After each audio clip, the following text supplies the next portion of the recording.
Hello and welcome to the first Rainbow Alliance podcast. I'm CJ, And I'm Sophia. and today we're going to be talking about kind of like coming out stories and how it feels to first enter or realize you're a part of the LGBTQ community. So, would you like to start off with any stories or anything, or do you want me to? You can start. Okay. Well, I feel like my coming out story was kind of like long and weird. Like I first realized that I definitely wasn't straight in like middle school, and I like didn't tell my parents till like 2 years later and after I like broke up with my first girlfriend.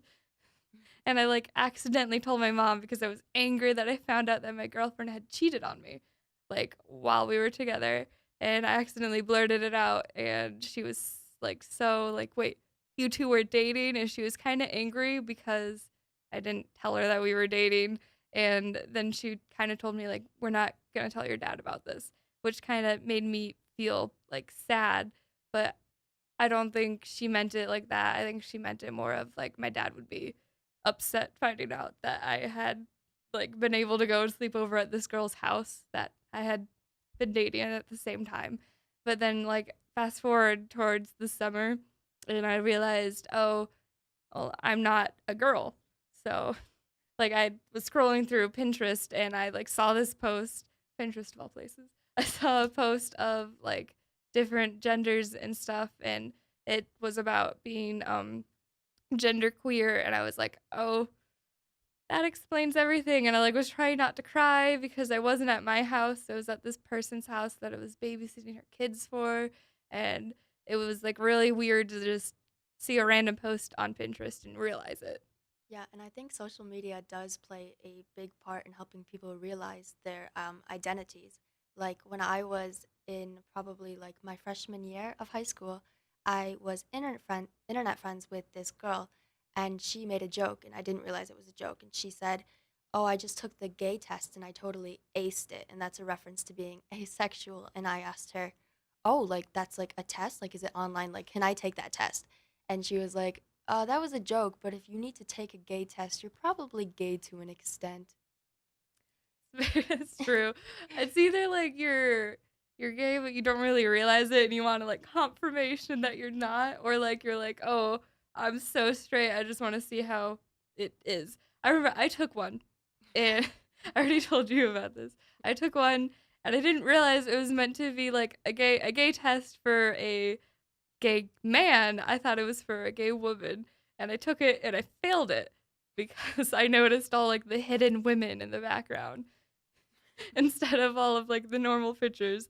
So it was like reverse aced the gay test. Was it like a picture and you were supposed to find? It was like it had a picture and it was like I don't even remember. It was like what is this picture of, or like how many like boobs do you see or something like that. And I was like, well, all of them, man. Yeah, I saw a similar thing when I went to Chicago with my mom, and I was with my mom and two of my other friends who also were gay but not out at the time. And we all saw like more like we saw like what would suggest that we were gay, and my mom was kind of like, "Well, okay, this thing is wrong." She was like, "There's a hack in it." There's a hack. Yeah, and I was like, maybe my vision's faulty. Maybe. Yeah. The first person that I came out to was my younger sister, and we're 3 years apart. And I always thought of her as like a more accepting person, but we weren't close. But we shared a room together, and I had just gotten back from hanging out with the first girl I dated, and I just had my first kiss, so I was like really giddy and happy. And it was like 11 at night when I got home, and so my sister is the only one there because she's sitting in her bed like 10 feet away from mine. And I was just like, hey, I just had my first kiss, and like I'm gay. And she was kind of shocked, which was kind of funny because like if you had known me, I had like a huge obsession with Jennifer Aniston for years. So I felt like it shouldn't have been that much of a shocker. But she was, and she kind of said she didn't even want to sleep in the same room as me, and it was really damaging, and I ended up coming out to the rest of my family like probably a week later because I just needed to get it out because at that point it felt like she was going to tell someone and it was like suspense. But coming out is also kind of like a new level of self-acceptance in a way Mhm. because you feel like you finally like gained the confidence to admit it because now you're kind of admitting it to yourself when you admit it to other people. Yeah. There's definitely like levels of coming out. There's like coming out to your close friends who you're like pretty sure are gonna accept you, especially when like some of your friends are also gay already. So like you're like, oh yeah, they're probably gonna be okay with it. And then there's like coming out to your parents who you're unsure of, and that can feel like heartbreaking depending on how they take it. And it could be like they take it well, but they're just shocked, and that still like hurts for some reason, or it's just really emotional. And then there's like coming out at school, like because you come out throughout your whole life because people don't know, and then you have to tell them in certain situations, either for like a story because like you want to tell a story, or like because they say something like homophobic and you're like, hey, cut it out, like I'm gay, that affects me, or like because you want them to actually start using your correct pronouns. And like I'm at the stage where I'm starting to come out more often to people at school, and it's still like difficult, but I'm still like at the point where like, well, these are my pronouns, so use them, deal with it. Hmm. And I agree that there are like different levels of coming out because you come out like throughout your life, you come out like just so often, like especially as you meet more and more people. And I was actually out more at school before I was in my home life. Same. And my parents aren't even like homophobic or anything, but their reaction was still kind of like shocked. And it's difficult dealing with like shocked reactions too because then it's you think, "Oh, well, they're shocked because it's not normal." And Hmm. the idea of coming out, it's like admitting that there's something different about you.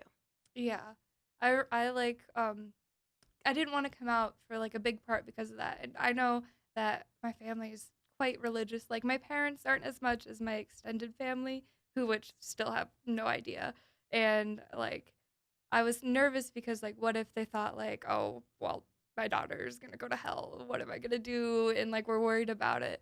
But I think we've like taken steps, and it's been like a year or two, and it's calmed down. I think they're more like just accepting and want me to be happy, but are still trying to like figure it out at the same time. Yeah, my parents have definitely tried to make more progress with being accepting, and my dad kind of makes a big joke out of it because he thinks that's easier to deal with if it's like a joke. Like when I was coming out, I was like, I was crying, and it was also Christmas Eve, so I was very emotional, and my dad starts laughing and goes, "Bet you're crying because your girlfriend's a bad kisser." Before I had told him, so like he Mm. had guessed it. And then I just started crying more because I was like, I don't know how to deal with this, and it's kind of true. Yeah. I feel like even if like you come out and it goes really well, you're gonna cry. Like it's Yeah, because it's a lot just, of people just cry because it's a big emotional thing. yeah. And it's even if the people that you tell aren't going to have a negative reaction, it's difficult to cope with the idea that they're still going to think about you differently, even if it's not negatively. There was a YouTuber I watched, and his YouTube name, I think it's Onision. I haven't watched him in a while, and there was like one video in which he was just criticizing how a lot of YouTubers were coming out just for like the trend of it. And like one of his points was like, "Why are you crying? Like this is a happy time. Like you're accepting yourself. You shouldn't cry. Like you're obviously just putting on an act and crying about it." And like he showed like a different video of a different YouTuber like coming out, and she like didn't cry, she was laughing and having and being happy. She's like, see, this is how you're supposed to do it, she's actually coming out. I was like, geez, you don't get to dictate how someone else comes out. And like to my knowledge, Onision's very straight, so like it was so weird to just watch him like say that and like think that he could like like knew what you were supposed to feel. Was he straight, the person that said that? Yeah, Oh, then I feel like at least I think so. straight people shouldn't really get a voice in how a gay person reacts to something like that. Yeah, that's like one of the reasons why I stopped watching him. Like, and he started getting like super negative about everything, and I was like, no, thank you. I don't need this in my life. Yeah, and it's just even like coming out to people at school. In my middle school, I never came out, even though I kind of started figuring it out, like, because I started having crush on cartoon females characters instead of the cartoon males, which were obviously intended for the young girls to. Wait, who was your favorite? Marceline. Marceline? Yeah. Marceline, yeah. That was a good one. I had a big crush on Wendy from Gravity Falls. Yeah, who didn't? Yeah. Yeah. Sorry, continue. Yeah, because we were supposed to fall in love with like the princes in the Disney movies, and I just never did. Like I always found something. I was like, oh, Mulan. Mulan. Well, he was bi, or he No. was something. he was like, I think you mean Mulan's boyfriend. Yeah. His name doesn't even matter. Mulan was amazing. Yeah. But coming out to the girls, I never came out to them in middle school, even though there were other people. Like my friends were starting to come out, but I still couldn't because like I had gym, and when we would go into the locker room, the girls would be like, "Well, I hope there's no gay girls in here," and I would suddenly get all defensive. I'd be like, "Well, I'm not a gay girl. Like it's fine, guys." And even girls would make comments like, "Well, I don't want to share a restroom with gay girls because like what if they're looking through the stalls?" And that used to make me laugh so hard because like I, who looks through a stall to see someone pee? Like, that's really weird people. Yeah. Like maybe you'll like look through and be like, I'm just making sure like there's no one in here before I like Yeah. barge open the door. Yeah. But that's like different. Like I'm gay, but I don't want to see you pee. Yeah. Like, I like my PE in middle school. I didn't really have that like experience. It was just kind of like all the girls went to like the bathroom stalls and like in the shower curtains and like changed there. But I was like the one who's like, I don't have time for that. I just need to get changed and I would just do it real quick. And I used to have karate, so I had experience of just like clothes on, clothes off real quick. But then in high school gym, like my big issue was like now that I'm trans and I bind like most of the time at school. Like, what if these people don't want to see like a trans person in their like locker room? And this was like during the height of the whole trans bathroom bills and like locker room bills that were going on. And I was really worried about that. So I found like a little corner in the back. Like three other people came in the back anyways, and I was like, oh no. And I just like didn't talk about it. But like I clearly had a binder on, and I found out that one of the girls like has a trans boyfriend. So like she knew what it was, but like didn't want to bring it up out of respect. And she talked to me about it after we had PE, and it was really cool like to find out. I think because they were all really nice girls. and so those same girls that used to make comments, they would do it almost like when one of my friends would come out, they would kind of be like, oh, I hope she doesn't have like a crush on me. Like, and some like person asked me that, some guy asked me like why I wasn't hitting on every single girl in our class when I came out to him like this year. And I was like, I'm gay, but I'm not desperate. Like, Yeah. I've also got standards. And also, usually when you're gay and you have a crush on someone, they're almost always also gay, even if you didn't know. Yeah. We both read this one. What is a Homosexual Yeah. by Andrew Sullivan. Thank you. It was in our Norton book for English, and it was like an essay he wrote because he got asked that question during a conservative think tank. This was in like 19 something. I know that's real broad. 1990s area, and he was basically saying like gay people recognize each other's gayness because of the little clues that they give off without realizing it, and like they can read each other's codes. And so I think that's a big reason why like gay people end up asking out another gay person because they realize it even without having to ask or anything. And most gay people, almost all of their friends are also gay because we all send signals. Like the first day of English, I sat down at a table with a girl who was also gay, and then you walked in and came and sat right down next to us. Because I was like, oh, these are my people. Yeah, because you find the people that you know will be more accepting of you and can relate to the stuff that you've been through. Yeah. And then like I was like the next day it was like you and the other girl were sharing about how you both had like pride buttons and stuff like that. And yeah. And so we just figured it out. But even before that, we kind of just knew. Yeah. You know? It's like hard to like explain it to someone who doesn't have that experience growing up with the little codes and whatever. We have a friend, I don't want to say his name.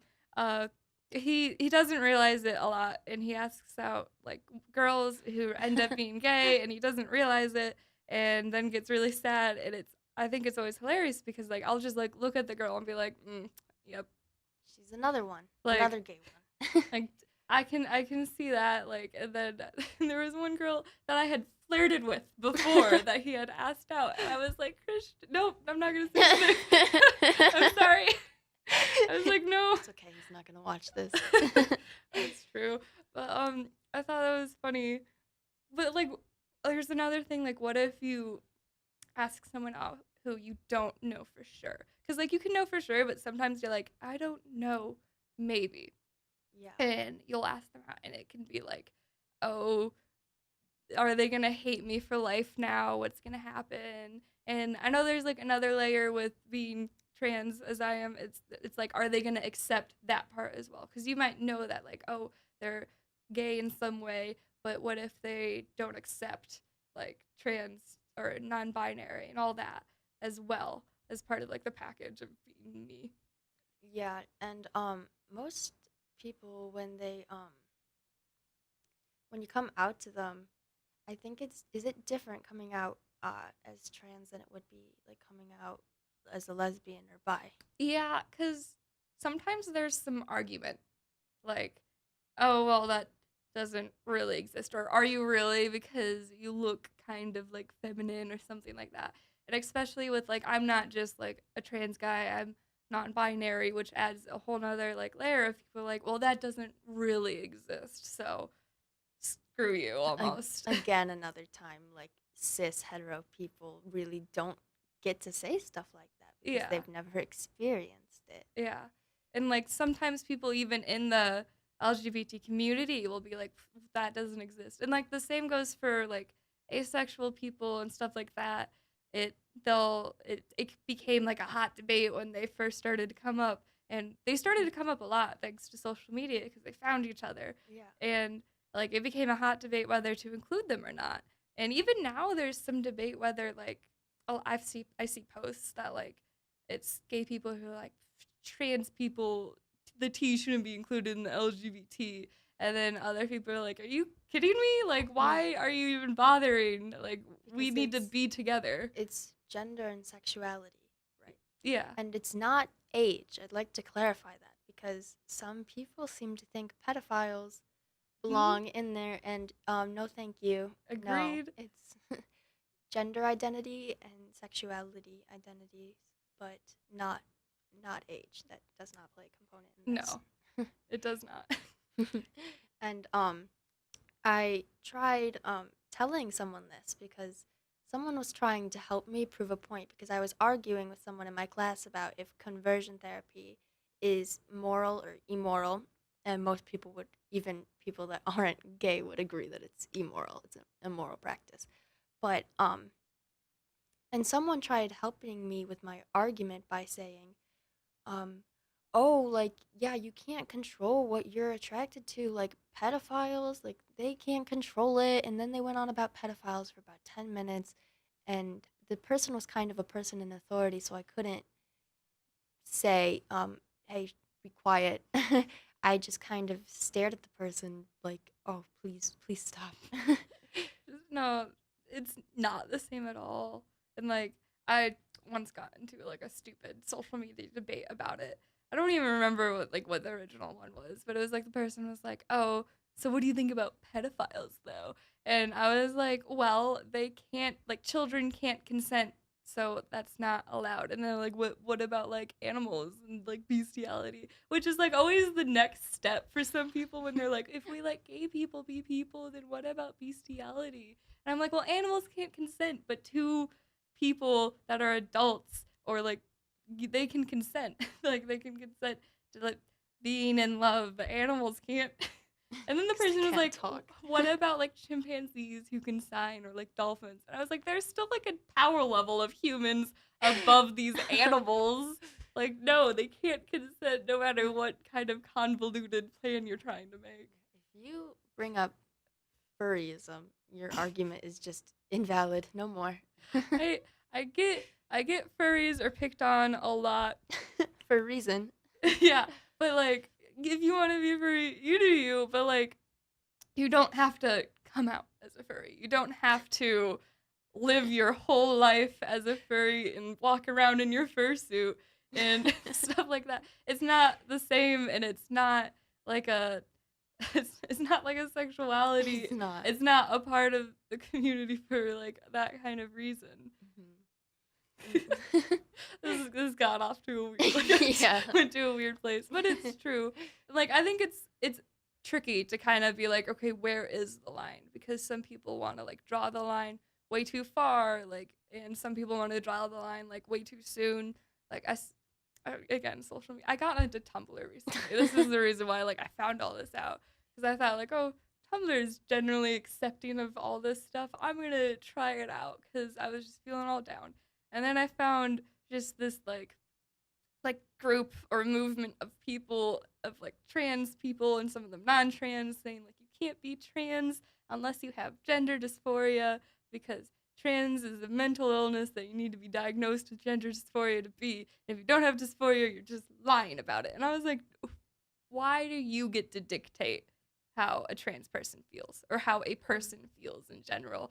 You might have like a similar experience, but you can't speak for them. You can't declare it an illness, especially if there's no scientific proof of it. It's not like, and same goes for gender and sexual, like for sexuality. Like it's not an illness. Like I didn't see Jennifer Aniston on the television, and I didn't call my friend and be like, I can't come to school today. Like I saw Jennifer Aniston, and I just feel so gay today. Like I'll take an aspirin though and get over it.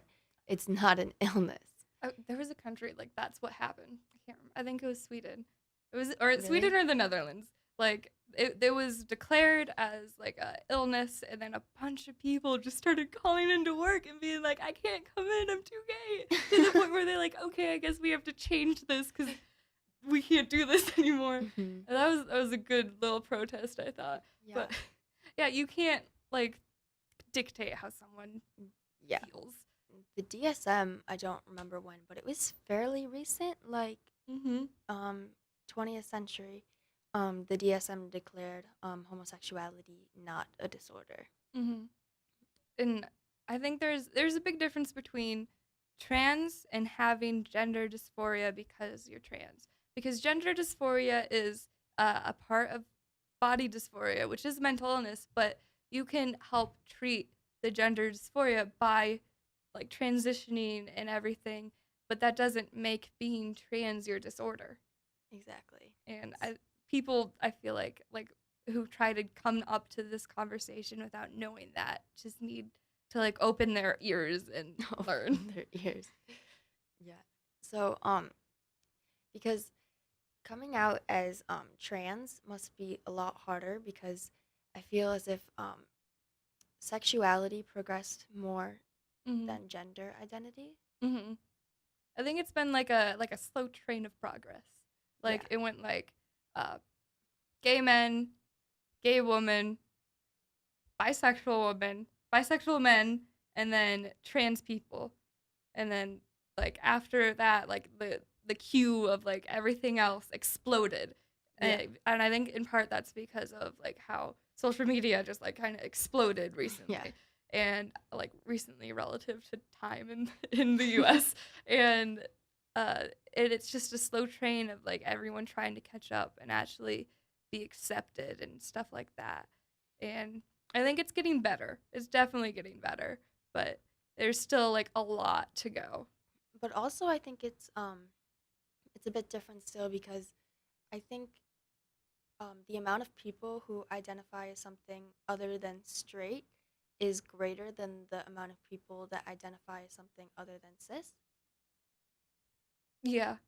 Yeah. Yeah, because and again, so they're like, again, it's the people that saying it doesn't exist are people that are usually cis and heterosexuals. Mhm. And I saw a study. I don't remember exactly. It was actually another podcast, but it was on Sawbones, I think, and it talked about how most people are actually born bisexual Mm. and just don't figure it out because like the society is kind of like they take away from society what they will, and usually that ends up in them just being like, well, no, I'm just straight, guys. Like I've Yeah. thought about girls, but like, no, I'm straight, and but gender identity is very different, and so it's something they can't relate to like at all. Mhm.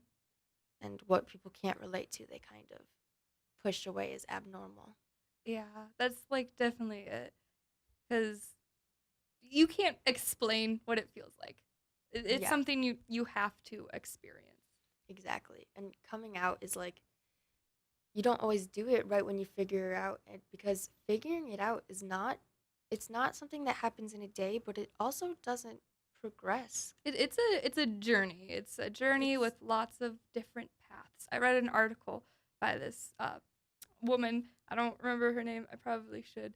But basically, she was talking about how she went from like, she thought, oh, I am definitely a trans man, and then like lived her life as a trans man for quite a while, and then like hit like a bump and was like, no, I'm not. I'm actually a woman. But she was like, but that doesn't mean like all trans men are pretending or don't realize it yet. It means that that was her path in which she took, and she's glad she took it because she learned a lot in her life doing that. And like she's like, maybe in the future I'll go back to being like, oh, I definitely am a trans man, or maybe in the future I'll realize that I'm something in between. But at the moment, this is where I'm at, and you should respect that and respect my past at the same time. And I thought that was pretty powerful. yeah, it sounds interesting. I'd have Yeah, to read that. I'll give it to you. Okay. But also like it's not something that it's something you kind of always subconsciously know, Mhm. but at the same time you don't because I remember when I was little, I would always feel different towards girls and it wasn't necessarily attraction when I was very little because I didn't Mhm. feel attraction to anything, I wasn't like it was at that point where girls were still like, "Oh, boys are gross." Like, but it was kind of a strange competitiveness Mhm. almost towards other females in a way I was kind of like kind of like I'd see a girl I'd really like and I'd be like, I want to be her, but I also would want to be with someone like her. And then I would just get confused and I was like, well, that's just me. That's just me being competitive. I'm just like a competitive and jealous person. I need to get over that. And then one day my mom couldn't pick me up from the bus stop. And so these twins on my bus were like, "Oh, you can come with us to our house." So they walked me down to their house, and they had two moms. They had gay moms, and that I was probably 6 maybe, and that's when I being gay had that was a new concept to me. I had never seen it before that, Mhm. and so I was kind of like, "Oh, like I didn't question it really. I was kind of just like, yeah, that's normal. But I didn't connect that that's what I was at the time. Mhm. And then later, like through life, I would kind of be questioning why I was so defensive in the locker rooms when the girls would be like, I hope there's no like gay girls. I was like, if I was straight, I wouldn't feel this need to defend myself. And almost felt like I had to prove it to myself that I wasn't the gay girl in the locker room Yeah. because I mean I wasn't like peeking at other girls like it's the female body isn't something like that even if I'm gay I'm not going to go out of my way like I can see my own body if that was the case like I wasn't um fully aware but I knew there was something different and then my friend just came out to me like made it no big deal it wasn't like a big coming out like crying she just said oh I'm gay like and it was kind of fine but after that I was like am I gay too Mhm. and my other friend was also gay, but very much not out, and like talked to me about it and was like, "What did that make you think when she came out?" And I was like, I don't really know, but I feel like it did change something." And she was kind of like, "Yeah, me too." And then we didn't talk about it after that. You guys read each other's little codes. Yeah, That's why you're all friends. yeah, I definitely like, I don't know. I was uh, you know me as like a not very social person, but yeah. like in like elementary school, I was super loud and all that jazz. I was definitely like a tomboy, like hardcore. I always wore like a hoodie. I still always wear a hoodie, but I would wear like a weird oversized hoodie with like a tiger on it, and like I would put my like I didn't care about my hair or anything, and I would go like try to punch people. I was aggressive, and like I think like I never like felt like I was a girly girl or like had to be a part of the girly girlness until I started to grow up and like in middle school it was started to become expected of you to start fitting into your roles. Like it was no longer appropriate for you to hang out with the guys. And that was like really tough for me because I was torn between like wanting to fit in and wanting to be myself, and I decided like screw it, I'm gonna be myself, and I kept on being who I was, but I did like, and I had like so hated makeup at first because like that to me meant admitting defeat and becoming a girl and all that, and uh, so I hated makeup. Oh, I was going somewhere with this. And like I didn't realize at this time that I was definitely not a girl. I just was like, ugh, girly girl things, and it took me till like the end of middle school to actually realize it. And sorry.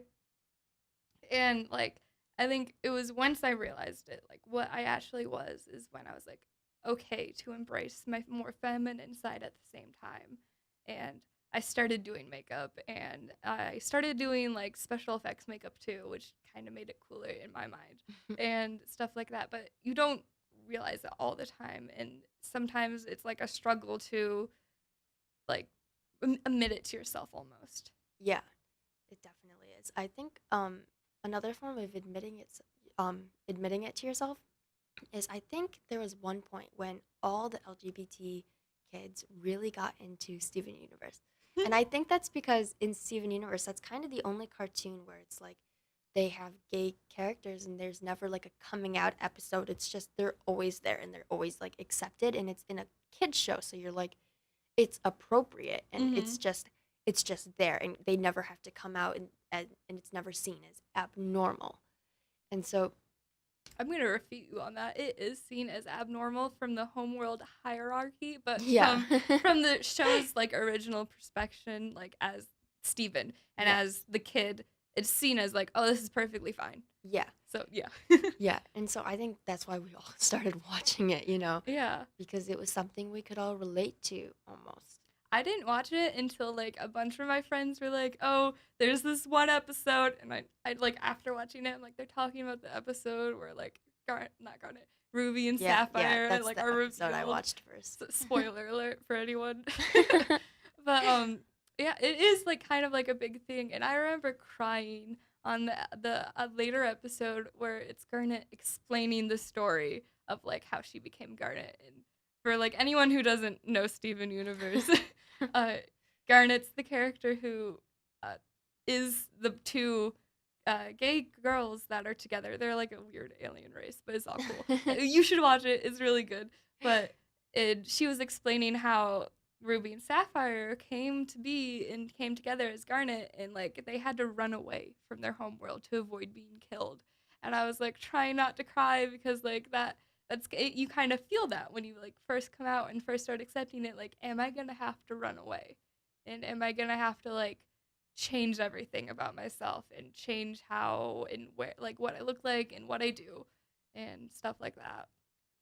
Yeah, and I think it kind of becomes apparent that the kids that watch that watch it because they relate to it.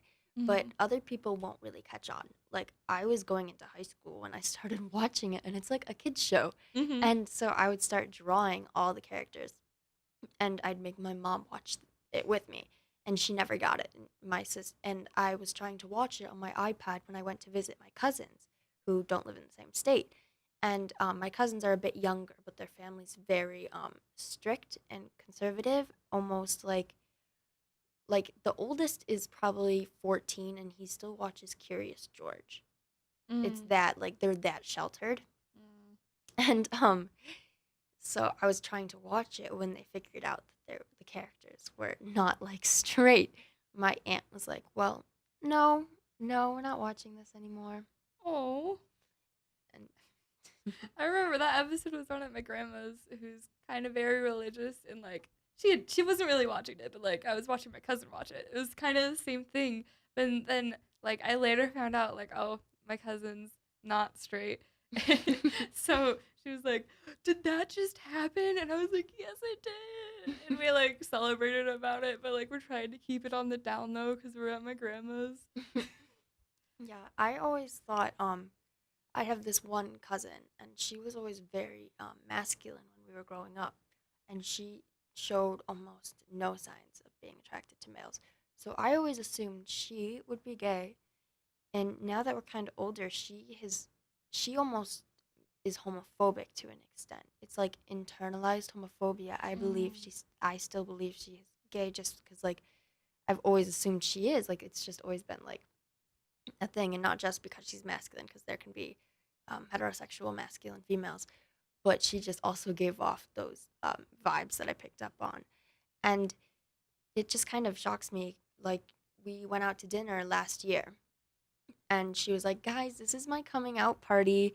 And I genuinely believed her. And I was like, "Good for you. Like, I'm so happy." And she gave me like the grossest look ever. She was like, "I can't believe you thought that was real." And she was like, "This is definitely not a coming out party." And I kind of made me feel bad because I was like, well, why would it be why would it be so bad, and why is it something to joke about almost? It reminds me of that episode in The Office where Holly jokes to Oscar like, I'm a "Oh, lesbian. I'm a lesbian," and then Oscar goes, "I'm gay," and then she's like, "I'm not actually a lesbian," and Oscar like makes her sit there and like realize like, why'd you joke about it? Why was it funny? Explain it. And I thought that was like funny, and I try to do that to like anyone who I catch like joking about it or like using gay as an insult or like the F word, and I'm like, why? Yeah. Explain it to me now, as you know that I am a gay person. I want you to explain it. Do it. Yeah, and they usually don't think, sometimes they don't even think it's almost in a negative way. Mm-hmm. Like they'll be like, "No, he's being gay." And I'm like, "No, like that's mean." And they're like, "Well, we have nothing against gay people. It's just a joke." But no, if you're using it in a different context, it's not positive. Mm-hmm. I overheard one time at like lunch, and I heard someone go, "Oh, that's gay," and I was like, "Oh no!" And I turned around, and it was like two guys like actually holding hands, and I was like pretty sure they were actually gay, and I was like, "That's the appropriate usage of it, I guess." Exactly. It's like, you gay people can joke about it. I Yeah. can be like, the gayest thing about me is like I have 10 flannels. But if you're not gay, just don't joke about it. Yeah. Definitely.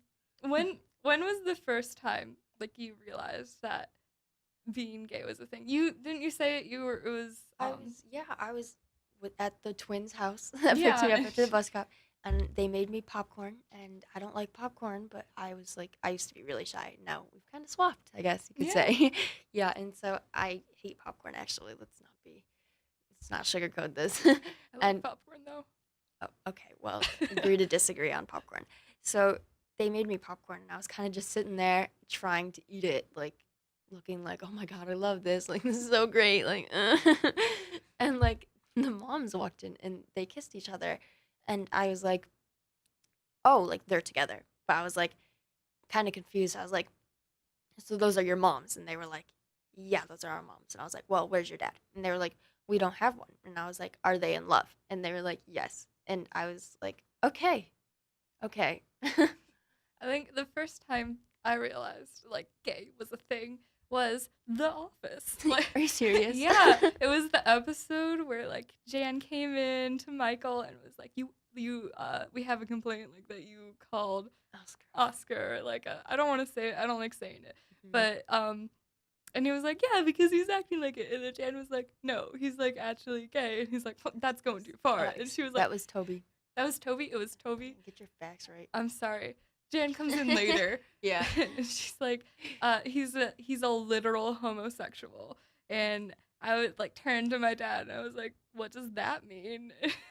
And he explained it. He's like, "It's a guy who likes another guy," and I was like, "I guess." Like I didn't even like think like that's a thing. So thank you, Oscar from The Office.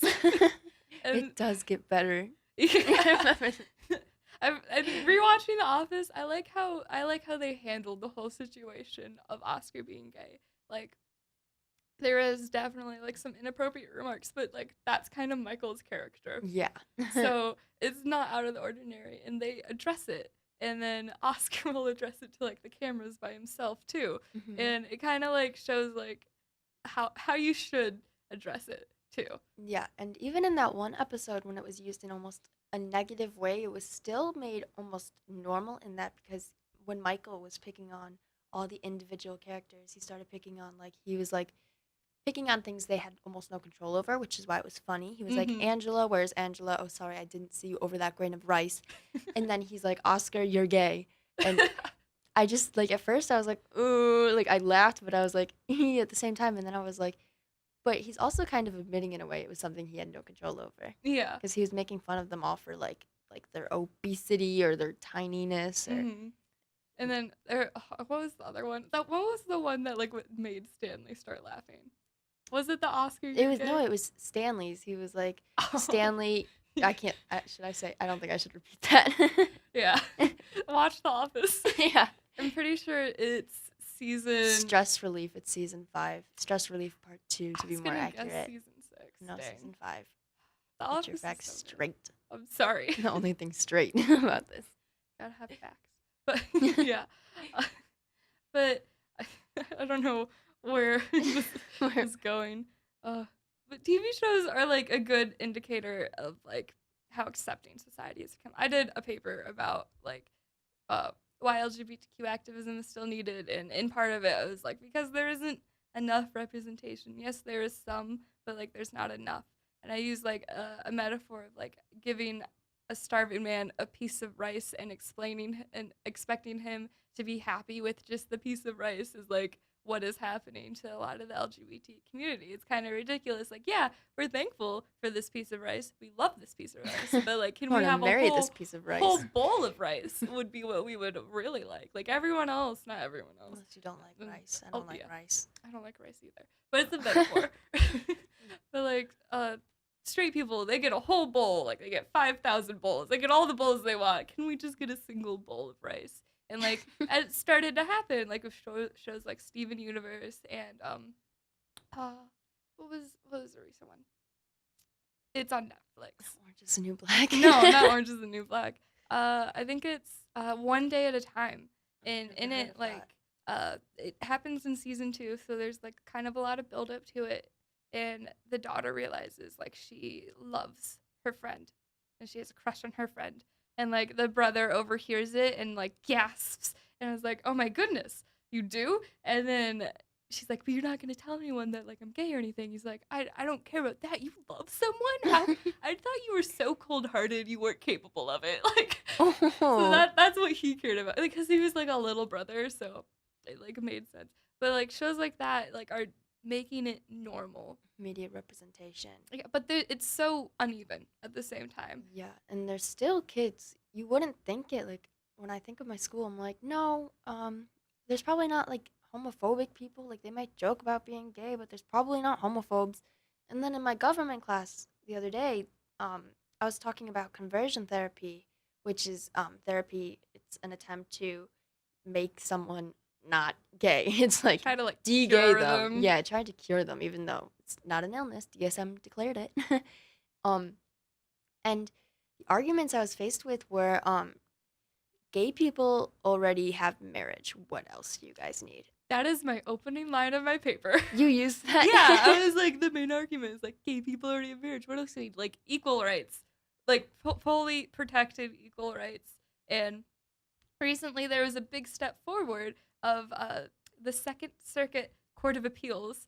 I don't know. It's basically like the federal court of appeals for a certain district. Uh, Ruled like that the Title IX, which is the civil rights bill, should protect sexual orientation, but it doesn't say anything about gender identity. And they couldn't because of the case that it was on. But they can't legally make it a law. They can only judge it for that case. But they strongly suggested that Congress should do something about it. But at the same time, Congress doesn't have to, which makes it really sad. And it has to go to like the Supreme Court before it makes an official change, or it has to go and Congress actually has to do something about it. But like it doesn't seem like anything will happen, especially because it was the Trump, Yeah, Trump's the Trump, administration. yeah, who, because it was the Obama administration originally wrote sexual orientation and gender identity into Title IX through an executive order, and then Trump almost immediately disregarded that executive order and canceled it. That's not like the right terminology, but I don't remember Yeah. what it is. And then at the same time declared his ban on trans people in the military, and like everyone is fighting it because that's kind of like ridiculous. Like, why would you overturn this? Yeah, and the argument, back to the if you guys already have marriage, what else do Oh you yeah, need? That's like almost the exact same argument segregationists used in the 50s and 60s when they were trying to promote segregation, and they were like, well, black people, we've already freed them, like we don't need to protect them. And they were facing physical and mental abuse Mhm. and straight out discrimination. And now in your government and history class, when we learn about that, the kids will laugh. They'll be like, that's so silly, like I can't believe we used to be racist. Like, why they were in so much pain over something they had no control over. And the same kids that were laughing over that in my class were the same kids that would say these same things. And it's the same, it's It's the it's same, it's the the same same, principle. exactly. And it's also the same kids that would laugh when we go over the Declaration of Independence and they talk about how the founding fathers were all about equality, yet they owned slaves. And they were like, the hypocrites, like, they were like laughing so hard. They were like, they're basically hypocrites. But we're still hypocrites as long as things like conversion therapy are in place, Yeah. which is still, it's only illegal in 9 states. Yeah. It's ridiculous. And the District of Columbia. Columbia, Go yeah. Columbia. Go But Columbia, you're doing something right, kids. this is very off topic, but I think Columbia should become a state. We don't have to Okay, debate about yeah, that. I that's just wanted to stated my feelings on that. But yeah, it's ridiculous that these things don't happen yet. And I get like it takes time. It takes a lot of time for progress, but it feels like almost in this moment of like everything happening instantly and everyone knowing that it's not a choice, or almost everyone knowing, and it being almost socially accepted, at least being a gay person is almost socially accepted. It feels weird that like we don't have any laws to reflect it yet. And like, why don't we? Yeah, and in government class one day, I don't know if you did this since we were in a different government class, but the teacher decided he wanted to figure out which one of us were conservative and liberal. Mhm. So he set up a grading system across the gym, and like -5 points meant you were on the most liberal side of the issue. -3, you were semi, and then there was 0, and that means you didn't take a stance, and then 3, +3 if you were conservative, and then +5 if you were like the extreme conservative. And he would present us with different issues, and then you'd have to arrange yourself accordingly and then mark it on your sheet and count, like tally up how many you got to see if you were liberal or conservative or more in the middle. And one of the issues was gay marriage. And the thing that was funny about it was, since it wasn't, gay marriage being legalized should be kind of a yes or no thing. There's not really, it And in shouldn't, between. yeah. So I was kind of like, how is he going to do the threes, like that just doesn't really make sense. So Or how you he, could be like the person who's like, well, they should get married, but they have to call it someone else, something else. oh, That was well, like a thing. well, that's weird, but Yeah. that wasn't even this. He decided 0 would be undecided. 3, -3 would be, I don't remember what the positives were, but I know they were conservative, so not good. But -3 was, you support gay marriage, gays should be allowed to be married, but there will be no legal action protecting it or enforcing it. And 5 was that you would obviously have a law in place to protect it and ensure that everything goes accordingly and that you support it. Um, there were maybe 3 of us on the 5. Me, another LGBT student. There were 4. And this exchange student who didn't really know what was going on, so just followed us, Mm, and then one boy who has also kind of stood up for me during the conversion therapy thing. So good, good. good dude. And I'm pretty sure he's hetero too. So like, woohoo, Double good. yeah. And everybody else in the class was, they wouldn't admit they were homophobic. Obviously, they Mhm. all went to 3, the -3. Not, I feel like almost not supporting it completely is kind of like Not supporting it at all. It's pretty black and white. it's the grain of rice. It's the grain of rice. Just give us our whole bowl. Yes. And the teacher was like, you're not allowed to pick on people for what they chose. And Yeah. I was kind of like, okay, well. And the same teacher was kind of there when I did the conversion therapy thing. And the boys were laughing. There were like 3 of them, and they were just flat out laughing. And I'm standing there, and I'm standing up, and they're sitting and looking up at me. And it just felt so degrading because at this point, they've all assumed I'm gay because I'm the only one standing up for the LGBT community in the classroom.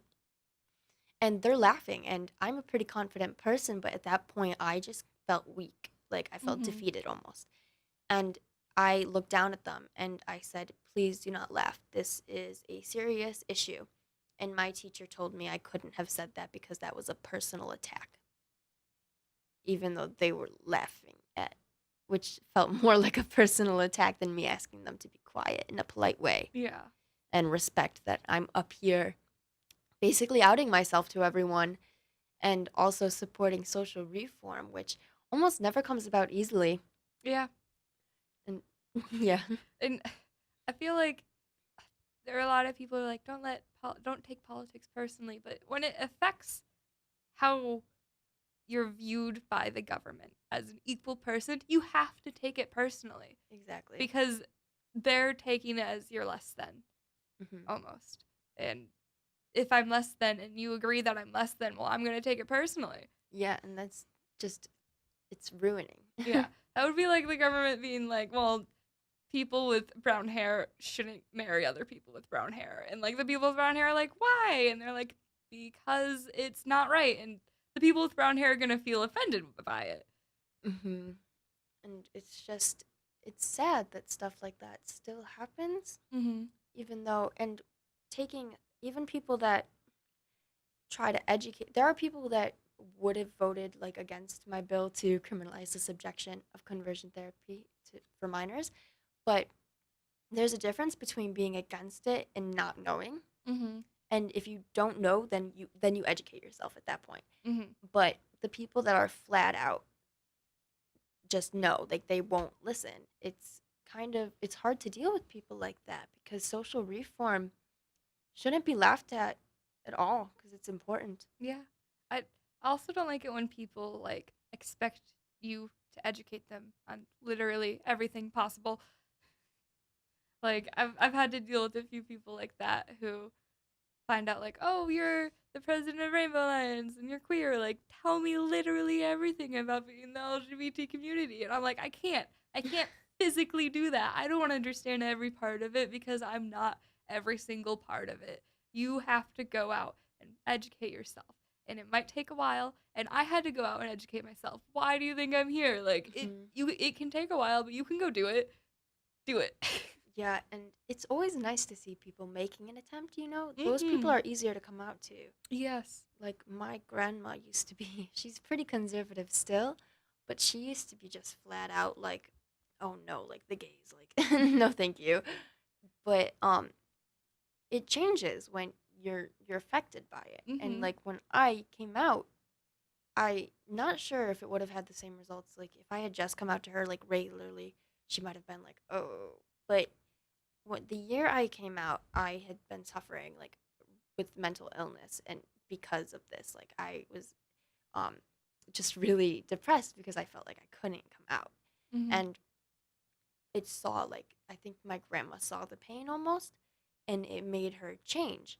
And so when I was in this class, I tried looking those boys in the eye, and they still laughed and still didn't want to vote for my bill. And I was like kind of shocked that someone could look me in the eye knowing that they know I'm a human. They've seen me like drop my pencils, they've seen me write papers, they've had conversations with me before. And Mhm. the one boy specifically that was leading it, we were partners on the first day for the get to know you. He knew I was human, and he still looked me in the eye and said he would not support my bill, and which is saying that he would subject people like me to go into unethical things like conversion therapy, which is mental and sometimes physical torture. Yeah.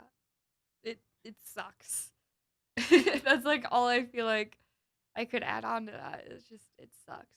And it's hard to understand without experiencing it. Like I feel like it's the same thing for like people of color. Like I feel like it's almost the same thing. And that's how I feel like I approach being white and trying to also be an activist in that group is like that I am like, okay, I'm never going to understand it completely. So I'm just going to stand behind these people and lift them up and support them any way I can. And that's how I want, like, that's how I would want it to be if it was like some straight person who wanted to help support the community. Like, they shouldn't try to talk over us. They should try to help support us and lift us up instead of like standing there in silence or like trying to pretend they know better almost. Yeah, like, and the guy was like, "Well, how do you know you're gay?" I was like, "How do you know you're straight?" How do you know you're not attracted to cactuses? Well, Have you tried? exactly. That's like That's the another thing. argument. When you come out, when I came out, like, like someone in my family was like, "Well, you've never had sex with a girl. How would you know?" I was like, "Well, you never had sex with a boy before you did. Like, how did you know?" It's the same principles here. What if they said I did and I didn't like it? It was my one of, I'm not gonna say who, just in Yeah. case they listen, but it was someone with children in my Oh, family, like a woman with children. yeah. So I was kind of just like, well, How? the tables were turned. Yeah.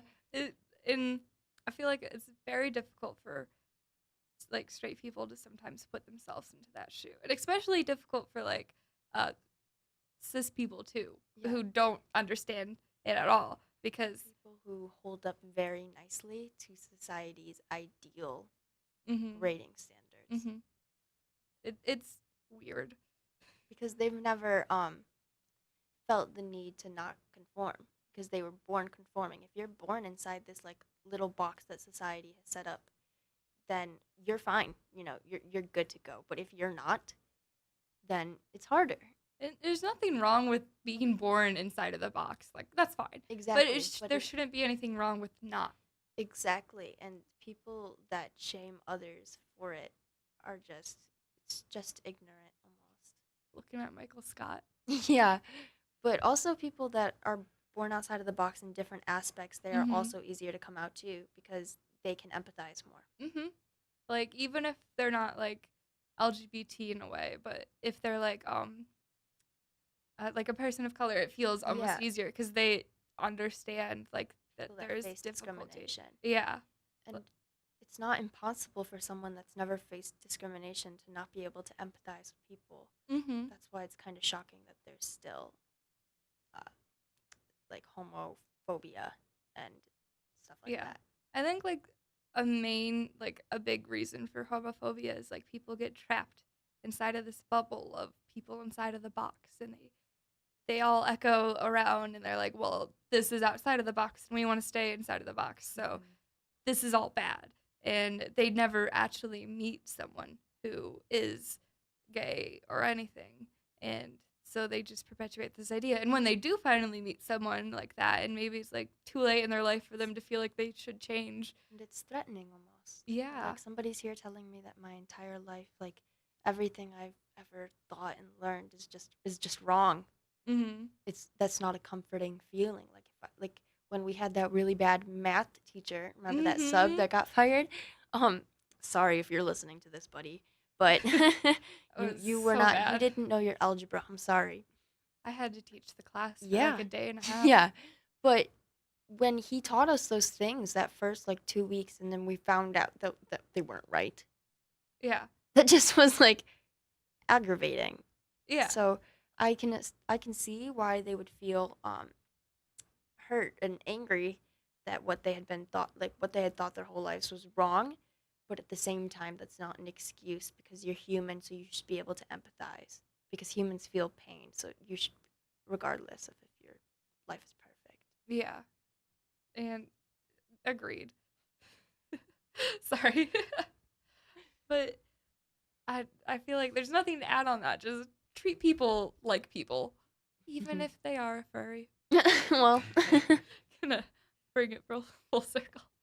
Cause like, as long as they're not doing anything like being a pedophile, don't treat a respect. pedophile like a person. No offense, but like they're being a horrible person. Yeah, respect someone's beliefs as long as those beliefs don't invalidate someone else's existence And or somebody else's existence or body or anything, really. agree. Pedophile, consent. Well, thank you for listening and everything. This was our Rainbow Alliance podcast with CJ Sophia. and please listen next time.